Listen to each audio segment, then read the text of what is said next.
Hi hello வணக்கம் friends, நான் உங்கள் ரவின். ஸோ இன்றைக்கி வீடியோவில் ஆக்சுவலி நான் இந்த offer sale Amazon and Flipkart offer sale போச்சுல, இந்த ஆஃபர் சேலில் நான் பர்ச்சேஸ் பண்ண 1 lakh worth ப்ராடக்ட்ஸ் என்னென்ன அப்படின்றது தான் ஒன் பை ஒன்னாக உங்களுக்கு நான் அன்பாக்ஸ் பண்ணி காட்ட போகிறேன். ஆக்சுவலி இதில் நிறைய ப்ராடக்டோடைய வீடியோ ஆல்ரெடி நான் ஷூட் பண்ணிட்டேன். இந்த இன்ட்ரோ மட்டும் தனியாக இப்போ நான் ஷூட் பண்ணிட்டுருக்கேன். அதுக்கு காரணம் என்னன்னா, இவன் தான் இந்த பையன். இவன் ஆர்டர் போட்டு 10 நாளுக்கு மேலே ஆகிடுச்சு. பட் இப்போ தான் ரிசீவ் ஆனால் இன்னும் இன்ஸ்டாலேஷனுக்கும் ஆள் வரலை, கொஞ்சம் டிலே ஆகிடுச்சு. அதனால தான் இந்த இன்ட்ரோ மட்டும் தனியாக நான் ஷூட் பண்ணிட்டுருக்கேன். அதனால் அங்கங்கே இந்த வீடியோவில் சில மிஸ்கண்டினியூட்டி இருக்கும், கொஞ்சம் அட்ஜஸ்ட் பண்ணிக்கங்க. ஸோ இப்போ ஒன் பை ஒன்னாக இந்த ப்ராடக்ட்ஸ் எல்லாத்தையும் பற்றி நம்ம பார்க்க ஆரம்பிக்கலாம். ஃபஸ்ட்டு நான் உங்களுக்கு இந்த பொட்டியை தான் காட்டணும். ஏன்னா இந்த பொட்டி பார்த்தீங்கன்னா, ஆக்சுவலி இந்த பொட்டினால தான் இந்த வீடியோ நான் இவ்வளோ அவசரமாக ஷூட் பண்ணுறேன். ஏன்னா பார்சல் வந்தப்போ பார்த்தீங்கன்னா கொஞ்சம் இங்கே ஓப்பன் ஆன மாதிரி இருக்குது. அதே மாதிரி ரொம்ப அடி வாங்கியிருக்கு பொட்டி பார்த்தீங்கன்னா, அங்கங்கன்னு ரொம்ப அடி வாங்கியிருக்கு. இந்த மாதிரி ஆஃபர்ஸ் இல்லை வாங்குறப்ப இதுதான் பிரச்சனை. எல்லாம் நிறைய பார்சல்ஸ் வருமா, எல்லாத்தையும் தூக்கி அங்கங்கே மூளை போட்டு விட்டுருவாங்க. ஸோ அதனால் நிறைய டேமேஜ் ஆகிடும். உள்ளக்கூடிய பொருட்கள் கூட நிறைய டைம் டேமேஜ் ஆக வாய்ப்புகள் இருக்குது. அதனால் இது எப்படி இருக்குது என்னன்னு தெரியலை. ஸோ அதனால் ஃபஸ்ட்டு நம்ம பிரித்து எப்படி இருக்குது, உள்ளே எல்லாம் கரெக்டாக இருக்கா அப்படின்றத செக் பண்ணிவிடுவோம்.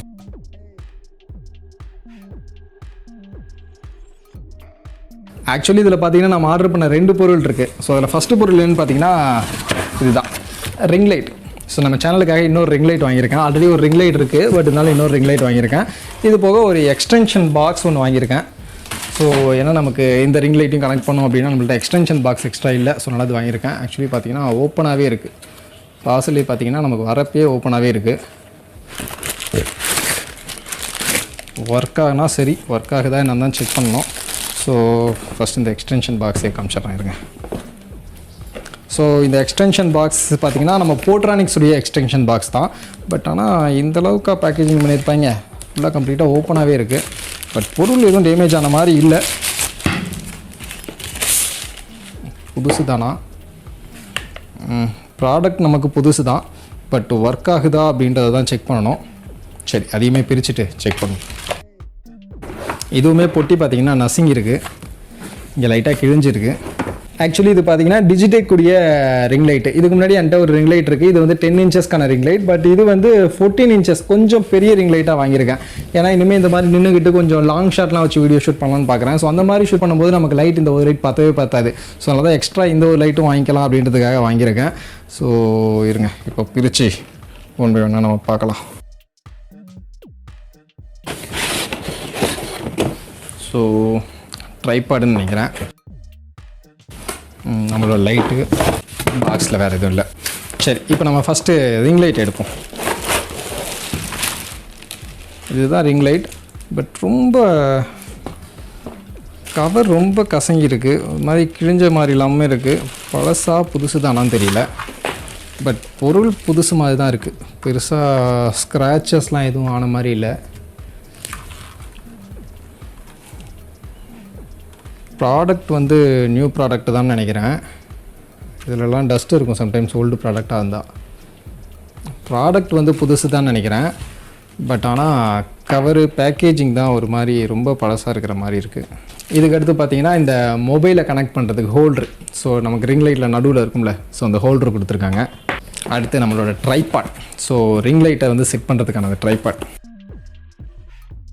ஆல்ரெடி நான் யூஸ் பண்ணுற ரிங் லைட்டும் வந்து டிஜிடெக்கோடு தான். ஆக்சுவலி அதில் குவாலிட்டியாக இருக்கும். இந்த ட்ரைபாட்லாம் நல்லா குவாலிட்டியாக இருக்கும்.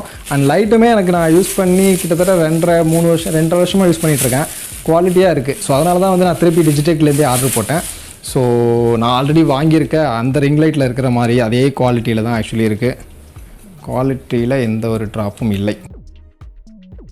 பரவாயில்ல, எதுவும் டேமேஜ்லாம் ஆகாமல் தான் வந்திருக்கு. நமக்கு பார்சல் அந்த பாக்ஸ் தான் கொஞ்சம் நசுங்கி இருந்துச்சு. பட் உள்ள ப்ராடக்ட் வந்து எந்த டேமேஜும் இல்லாமல் தான் வந்திருக்கு. பட் ஒர்க் ஆகுதான்னு செக் பண்ணோம். ஸோ அதை செக் பண்ணிவிடுவோம். ஃபஸ்ட் இந்த எக்ஸ்டென்ஷன் பாக்ஸை வந்து ப்ளக் பண்ணி பார்ப்போம். ஆன் ஆகுது. ஆக்சுவலி இங்கே லைட் எரியுது, க்ரீன் லைட் எரியுது. ஆஃப் பண்ண எரியுது, ஆன் பண்ண எரியுது. ஸோ சரி, இப்போ நம்ம ரிங் லைட்டையும் கனெக்ட் பண்ணி பார்ப்போம். இது நம்ம கோஸ்டருடைய 36 வாட்ஸ்க்கான பிடி சார்ஜர், கேன் சார்ஜர். இதை பற்றின ஒரு வீடியோ கூட ஆல்ரெடி போட்டிருப்பேன், வேணா செக் பண்ணி பாருங்கள். ஸோ இதில் தான் கனெக்ட் பண்ணி நான் இப்போ உங்களுக்கு காட்ட போகிறேன். ஓகே, ஒர்க் ஆகுது. இதில் இந்த ரிங் லைட்டோட காஸ்ட் எவ்வளோன்னு பார்த்தீங்கன்னா, நான் வாங்கினது 948 ரூபா. நார்மலாக 1400 ரூபாய்க்கு செல் பண்ணுவாங்க. பட் ஆஃபரில் 948 ரூபாய்க்கு வாங்கிச்சு. ஸோ அந்த ப்ரைஸ்க்கு தான் இதை நான் வாங்கினேன். அதே மாதிரி இந்த போர்ட்ரானிக்ஸ் பவர் பாக்ஸ் பார்த்தீங்கன்னா நார்மலாக 299 ரூபாய்க்கு செல் பண்ணுவாங்க. பட் நான் இந்த செல்லில் வந்து 249 ரூபாய்க்கு வாங்கினேன். சரி, இப்போ அடுத்த பார்சலுக்கு போயிடலாம். ஸோ அடுத்து பார்த்திங்கன்னா இதுதான், இந்த பொட்டி தான். ஆக்சுவலி பொட்டிக்குள்ளே ஒரு பொட்டி இருக்குது. ஸோ இதுதான் வால் கிளாக். ஸோ எங்கள் வீட்டுக்காக வாங்கியிருந்தேன். ஆல்ரெடி வீட்டில் இருந்த வால் கிளாக் பார்த்தீங்கன்னா ரிப்பேர் ஆகிடுச்சு. ஸோ அதனால் புதுசாக வால் கிளாக் வாங்கலாம்னு சொல்லிட்டு இது வாங்கினேன். இது பார்த்தீங்கன்னா நார்மலாக நான் செக் பண்ணுறப்போ 300 ரூபா அந்த ரேஞ்சில் நான் செல் பண்ணிட்டு இருந்தாங்க. பட் சேலில் பார்த்தீங்கன்னா 199 ரூபா அப்படின்ற ப்ரைஸிங் கிடச்சிது. ஸோ ஆஃபர் ப்ரைஸிங் அதுக்கு நம்ம வீட்டுக்கும் தேவை அப்படின்றதுனால இது ஒன்று வாங்கி போட்டேன். ஸோ இப்போ அடுத்த பார்சலுக்கு போயிடலாம். ஸோ அடுத்த பார்சல் என்னென்னு கேட்டிங்கன்னா இதுதான். ஸோ இது என்னென்னு கேட்டிங்கன்னா இருங்க ஓப்பன் பண்ணிவிட்டு காமிக்கிறேன்.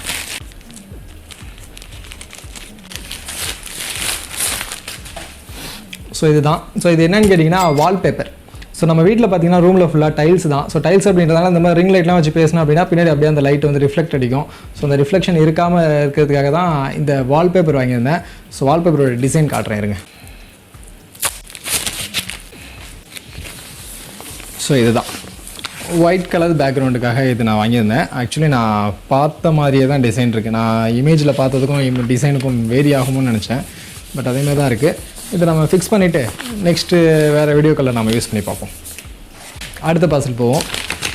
ஸோ அடுத்த பார்சல் வந்து இதுதான்.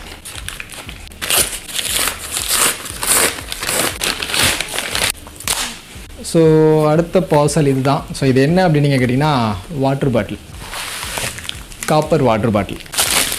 ஸோ இந்த காப்பர் வாட்டர் பாட்டில் ஸோ இதுதான் வாங்கியிருந்தேன். ஆக்சுவலி இது எதுக்குன்னா நம்ம கடைக்கெல்லாம் போகும்போது அங்கே கடையில் உட்காந்துருக்கும் போது தண்ணி வேணும், ஹாட் வாட்டர்லாம் வேணும் அப்படின்னா எடுத்துகிட்டு போகிறதுக்காக சரி காப்பதில் வாங்கிட்டால் கொஞ்சம் யூஸ்ஃபுல்லாக இருக்கும். இதுக்கு முன்னாடி ஸ்டெயின்லெஸ் ஸ்டீலெலாம் வாங்கியிருந்தேன். பட் எல்லாமே அதெல்லாம் சரியில்லை அந்தளவுக்கு. ஸோ அதனால தான் இந்த ரெட்டி காப்பதில் வாங்கிடலாம் அப்படின்னு சொல்லிட்டு இது நான் ஆர்டர் போட்டிருந்தேன். ஆக்சுவலி இதோட ப்ரைஸ் வந்து நான் வாங்கினது 400 சொச்சம் வாங்கினேன். நார்மலாக 550 அந்த ப்ரைஸிங்கில் செல் பண்ணுவாங்க. ஸோ நான் வாங்கினது வந்து 450 அந்த ரேஞ்சில் வந்து இது நான் பர்ச்சேஸ் பண்ணியிருந்தேன். ஸோ இவ்வளோ நேரம் நான் உங்கள்கிட்ட காமிச்சதெல்லாம் சின்ன இன்வெஸ்ட்மெண்ட்டு. ஸோ எனக்காக, நம்ம வீட்டுக்காக, நம்ம சேனலுக்காக அப்படின்ற மாதிரி சின்ன சின்னதாக வாங்கியிருந்தேன். இது போக பெரிய இன்வெஸ்ட்மெண்ட்டாக சில விஷயங்கள்லாம் வாங்கியிருந்தோம். ஸோ அதில் ஒருத்தன் வந்து இங்கே தான் இருக்கான். இருங்க உங்கள்கிட்ட காட்டுறேன். ஸோ இங்கே இருக்கான் பாருங்கள், இவன் தான் 1.5 டன் டைக்கினோட 3 ஸ்டார் ஏசி. ஸோ இந்த ஏசி வந்து இந்த சேலில் நாங்கள் பர்ச்சேஸ் பண்ணியிருந்தோம். நிறைய பேர் கேட்கலாம், ஏன்னா வெயில் காலத்தில் வாங்குறத மழை காலத்தில் வாங்கியிருக்கேன்னு. இருங்க அதுக்கான பதில் நான் உட்காந்து சொல்கிறேன். ஆக்சுவலி இந்த ஏசி நாங்கள் ரொம்ப நாளாக பிளான் பண்ணிட்டு இருந்தோம் வாங்கணும் அப்படின்னு. ஏன்னா நம்ம வீடியோஸில் நிறைய வீடியோஸில் பார்த்துருப்பீங்க. ஸோ நான் பேசும்போது பார்த்தீங்கன்னா வேர்த்து ஊற்றிக்கிட்டே இருக்கும். ஸோ அது பார்க்குற உங்களுக்கும் ஒரு மாதிரி இருக்கும் அப்படின்றதுனால சரி ஏசி வாங்கிடலாம் அப்படின்னு ரொம்ப நாளாக பிளான் பண்ணியிருந்தேன்.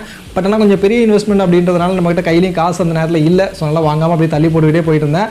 பட் இந்த டைமில் பார்த்தீங்கன்னா பிக் பில்லியன் டேஸில் அமேசான் கிரேட் இந்தியன் ஃபெஸ்டிவல்ஸ் எல்லாம் வந்தப்போ கொஞ்சம் நல்ல டீலாக கிடச்சிது. நார்மலாக இந்த ஏசி பார்த்தீங்கன்னா நமக்கு 40,000 39,000 அந்த ப்ரைஸிங்க்கு சேல் பண்ணுவாங்க. நான் முன்னாடியே செக் பண்ணியிருக்கேன். பட் இந்த சேலில் பார்த்தீங்கன்னா 35,500 அப்படின்ற மாதிரியான ப்ரைஸிங்க்கு வந்துச்சு. அது போக ஒரு 4,500 எஸ்பிஐக்கு கிரெடிட் கார்டுக்கு வந்து டிஸ்கவுண்ட் கொடுத்தாங்க. ஸோ எல்லாத்தையும் போட்டு இஎம்ஐயில் போட்டு ஆக்சுவலி இந்த ஏசியை நாங்கள் பர்ச்சேஸ் பண்ணோம். கிட்டத்தட்ட 31,000 அந்த மாதிரியான ப்ரைஸிங்க்கு தான் வந்துச்சு. அந்த ப்ரைஸிங் ஓரளவுக்கு ரீசனபிளாக தோணுச்சு. ஸோ இனிமேல் நம்ம சம்மர் வரைக்கும் வெயிட் பண்ணி நம்ம வாங்கினாலும் அந்த டைமில் ப்ரைஸ் இந்த மாதிரிலாம் குறையுமான்னு தெரியாது. அப்போ அவங்க சொல்கிற ப்ரைஸிங்கை தான் நம்ம வாங்கி ஆகணும். ஆனால் இப்போ ஓரளவுக்கு நல்ல ப்ரைஸிங் வந்துச்சு. அதனால தான் ரைனி சீசனாக இருந்தாலும் பரவாயில்ல, அடுத்து நமக்கு வின்டர் சீசனாக இருந்தாலும் பரவாயில்ல வாங்கி போட்டுருவோம். என்ன தான் ரைனி சீசனாக இருந்தாலும் பகல் டைமில் நான் உட்காந்து வீடியோ பேசினேன் அப்படின்னா கண்டிப்பாக வெயில் அடிக்கும் போது வேர்த்து ஊற்றும் தான். ஸோ அதனால் யூஸ் ஆகும் அப்படின்னு சொல்லிட்டு தான் இப்போவே நான் வாங்கி போட்டேன். ஸோ இது ஒரு பெரிய இன்வெஸ்ட்மெண்ட்டாக இந்த சேலில் நான் பண்ணேன். இந்த ஏசிக்கு அடுத்தபடியாக நம்ம வீட்டுக்காக பார்த்தீங்கன்னா ஒரு வாஷிங் மிஷினும் வாங்கியிருந்தேன். எல்ஜியுடைய 8 kg washing machine. Actually fully automated washing machine தான். ஆல்ரெடி வீட்டில் ஒரு வாஷிங் மிஷின் இருக்குது. பட் அது வந்து செமி ஆட்டோமேட்டிக். அதுலேயுமே பார்த்தீங்கன்னா ரொம்ப பழசாயிடுச்சு, நிறைய பிரச்சனை. அந்த டைமர் ஒர்க் ஆகாது, அதே மாதிரி ட்ரையர் ஒர்க் ஆகாது, இந்த மாதிரியான பிரச்சனைலாம் இருந்துச்சு. சரி வீட்டுக்கும் வாஷிங் மிஷின் தேவை அப்படின்றதுனால எல்ஜியுடைய வாஷிங் மிஷின் வாங்கியிருந்தேன். நார்மலாக 19,000 இந்த வாஷிங் மிஷின் செல் பண்ணுவாங்க. பட் இந்த சேலில் வந்து 16,000 அப்படின்ற ப்ரைஸிங் கிடச்சிது. ஸோ அதனால் இந்த எல்ஜியுடைய வாஷிங் மிஷினும் ஒன்று இந்த சேலில் நான் பர்ச்சேஸ் பண்ணிட்டேன். இதெல்லாம் போக என்னோட அண்ணன் வீட்டில் பார்த்தீங்கன்னா ஆரோ வாட்டர் பியூரிஃபையர் வாங்கணும் அப்படின்னு சொல்லி ரொம்ப நாளாக தேடிட்டு இருந்தாங்க. ஸோ அதனால் இந்த சேலில் வாங்கலாம் அப்படின்னு முடிவு பண்ணோம். So RO water purifier V-Gaurd 5 litre water purifier பார்த்தீங்கன்னா நார்மலாக 13,000 14,000 அந்த ரேஞ்சில் செல் பண்ணிட்டு இருப்பாங்க. பட் இந்த சேலில் வந்து 11,000 ரேஞ்சில் நமக்கு கிடச்சிது. ஸோ அதனால் கார்டு டிஸ்கவுண்ட் எல்லாமே இருந்துச்சு. அண்ட் இஎம்ஐயில் போடுற ஆப்ஷன் நோ காஸ்ட் இஎம்ஐ எல்லாமே இருந்துச்சு. ஸோ அதனால் அதை ஒன்று ஆர்டர் போட்டு விட்டோம். ஸோ அதுவுமே என்னோட அண்ணன் வீட்டுக்காக நாங்கள் வாங்கியிருந்தோம். 11,000 ரேஞ்சுக்கு வாங்கினோம். 5 லிட்டருக்கான V-Gaurd வாட்டர் பியூரிஃபையர் நார்மலாக வந்து 14,000 செல் பண்ணுவாங்க. ஸோ அது ஒன்று இந்த சேலில் நாங்கள் பர்ச்சேஸ் பண்ணோம். அதே மாதிரி இதெல்லாம் வந்து நாங்கள் எக்ஸ்பெக்ட் பண்ணி நாங்கள் பர்ச்சேஸ் பண்ணோம் அப்படின்னு முடிவு பண்ணி பர்ச்சேஸ் பண்ணது. பட் அன்எக்ஸ்பெக்டடாக ஒரு பர்ச்சேஸ் இந்த சேலில் நாங்கள் பர்ச்சேஸ் பண்ணோம். ஆக்சுவலி கரெக்டாக இந்த சேல் நடந்து ஆரம்பித்து போய்கிட்டு இருந்த ஒரு 3வது நாள் பார்த்தீங்கன்னா எங்கள் அண்ணன் வீட்டில் இருந்த Xiaomi 32 இன்ச் டிவி ஒர்க் ஆகாமல் போயிடுச்சு. சர்வீஸ்க்கு ஆளெல்லாம் கூட்டு வந்து பார்த்தோம். பட் ஆனால் அவங்க போர்டு தான் மாற்றணும், 5,000 அப்படின்ற மாதிரி செலவாகும் அப்படின்ற மாதிரிலாம் சொன்னாங்க. அந்த டிவி வாங்கினதே பார்த்தீங்கன்னா 10,000 தான் நாங்கள் வாங்கினோம். 3 வருஷம் ஆச்சு அந்த டிவி வாங்கி. அந்த டிவியை பற்றின வீடியோ கூட நம்ம சேனலில் நான் ஆல்ரெடி போட்டிருப்பேன். வேணும்னா உங்களுக்கு கார்டில் கொடுக்குறேன், செக் பண்ணி பாருங்கள். 32 இன்ச்சு Xiaomi டிவி தான் அது. ஸோ அந்த டிவி வச்சுருந்தோம். ஸோ அது ரிப்பேர் ஆகிடுச்சு அப்படின்னதும் சரி ஒரு புது டிவி வாங்கிடலாம், இந்த சேல்லையும் வாங்கிடலாம் அப்படின்னு சொல்லிட்டு Xiaomi டிவி தான் வாங்கணும். 43 inch okay ultra HD TV. So அந்த டிவி தான் வாங்கியிருந்தோம். ஸோ அதோட ப்ரைஸ் பார்த்தீங்கன்னா நார்மலாக 24,000 ரூபா அந்த ப்ரைஸிங்க்கு செல் பண்ணிட்டு இருப்பாங்க. பட் இந்த சேலில் வந்து 21,000 ரூபா அப்படின்ற ப்ரைஸிங்க்கு கிடச்சிது. நோ காஸ்ட் இஎம்ஐ ஆப்ஷன் எல்லாமே இருந்துச்சு. ஸோ அதனால் நோ காஸ்ட் இஎம்ஐயில் போட்டு அந்த டிவியுமே என்னோட அண்ணன் வீட்டுக்காக அதையுமே நாங்கள் பர்ச்சேஸ் பண்ணி விட்டோம். இது போக இந்த ஏசிக்காக ஒரு ஸ்டெபிலைசர் Microtek ஒரு ஸ்டெபிலைசர் 1,900 ரூபா கிட்ட ப்ரைஸிங் வந்துச்சு. ஸோ அந்த ஸ்டெபிலைசர் ஒன்று வாங்கியிருந்தோம். இது போக இந்த ஏசிக்கு வாஷிங் மிஷினுக்கு அந்த டிவிக்கெல்லாம் எக்ஸ்டெண்டட் வாரண்டி போட்டிருந்தோம். ஸோ அந்த எக்ஸ்டெண்டட் வாரண்டி எல்லா காஸ்ட்டும் சேர்த்து பார்த்தீங்கன்னா மொத்தமாக வந்த அமௌண்ட் வந்து 86,000 ரூபா கிட்ட வந்துச்சு. ஸோ இந்த சேலில் வந்து நாங்கள் இன்வெஸ்ட் பண்ண அமௌண்ட் வந்து 86,000 ரூபா. பட் இந்த சேலில் இந்த எல்லா ப்ராடக்ட்டையும் ஒன்றா வாங்கினதுனால தான் 86,000 ரூபாய்க்கு இதை வாங்க முடிச்சுது. இதே ப்ராடக்ட்ஸ் எல்லாத்தையுமே இந்த மாதிரி சேல் இல்லாமல் நார்மல் டைமில் நாங்கள் வாங்கியிருந்தோம் அப்படின்னா பார்த்தீங்கன்னா மொத்தமாக ப்ரைஸிங் வந்து 1,03,000 ரூபா கிட்ட வந்துச்சு. ஆக்சுவலாக நாங்கள் வாங்கின எல்லா ப்ராடக்ட்டையும் சேர்த்து பார்த்தீங்கன்னா நார்மல் ப்ரைஸிங்காக 1,03,000 ரூபா கிட்ட வந்துச்சு. பட் இந்த சேலில் அந்த கார்டு ஆஃபர் அவங்க டிஸ்கவுண்ட் பண்ண டிஸ்கவுண்ட்ஸ் எல்லாத்தையுமே சேர்த்து வாங்கும்போது தான் 86,000 ரூபா கிட்ட ப்ரைஸிங் வந்துச்சு. பட் இதுவுமே எங்களுக்கு வந்து ஒரு பெரிய இன்வெஸ்ட்மெண்ட் தான். ஏன்னா இவ்வளோ ப்ரைஸுக்கு இவ்வளோ இன்வெஸ்ட் பண்ணிலாம் ஒரே டைமில் நாங்கள் இது வரைக்கும் பொருட்கள் வாங்கினதே கிடையாது. பட் இந்த டைமில் தேவையும் பட்டுச்சு. நம்ம சேனலுக்காக ரிங் லைட் தேவைப்பட்டுச்சு, அந்த வீட்டுக்கு நமக்கு ஏசியும் தேவைப்பட்டுச்சு, வாஷிங் மிஷினும் தேவைப்பட்டுச்சு. அந்த டிவி மட்டும்தான் அன்எக்ஸ்பெக்டட், அதுவுமே சடனாக ரிப்பேர் ஆகிடுச்சு. ஆல்ரெடி இருந்த 32 இன்ச்சு டிவி வந்து ரிப்பேர் ஆகிடுச்சு. அதனால் வாங்கி தான் ஆகணும் அப்படின்றதுனால அதையுமே நாங்கள் ஆர்டர் போட்டோம். பட் இருந்தாலும் இந்த சேல்லையே அது ரிப்பேர் ஆனது வந்து நல்லது தான். ஏன்னா நார்மல் டைமில் வாங்கியிருந்தோம்னா அந்த டிவி 24,000 ரூபா போயிருக்கும். இந்த சேல் அப்படின்றதுனால தான் 21,000 ரூபாய் கிடச்சிது. நோ காஸ்ட் இஎம்ஐ ஆப்ஷனும் கிடச்சிது. சொன்னால் அதெல்லாம் வச்சு பார்க்கும்போது ஓரளவுக்கு ஓகே நாங்கள் வாங்கினதுக்கு வந்து ரீசனபிள் அப்படின்ற மாதிரி இருந்துச்சு. ஸோ அதனால் இந்த சேலில் இந்த அமேசானுடைய கிரேட் இந்தியன் அண்ட் ஃப்ளிப்கார்ட்டுடைய பிக் பில்லியன் டே சேல் இப்போ நடந்ததில்ல, அந்த சேலில் நாங்கள் வாங்கின ப்ராடக்ட்ஸ்லாம் இதெல்லாம் தான். ஸோ அதே மாதிரி நீங்கள் இந்த சேலில் என்னெல்லாம் ப்ராடக்ட்ஸ் வாங்கினீங்க அப்படின்றத நீங்கள் சொல்லுங்கள். மற்றபடி நான் வாங்கியிருந்த இந்த ப்ராடக்ட்ஸில் எதை பற்றின வீடியோஸ் உங்களுக்கு ஃபஸ்ட்டு வேணும் அப்படின்றத நீங்கள் கமெண்ட்டில் சொல்லுங்கள். கண்டிப்பாக அதை பற்றின ஒரு டெடிகேட்டட் வீடியோவும் அடுத்து போட்டுடலாம்.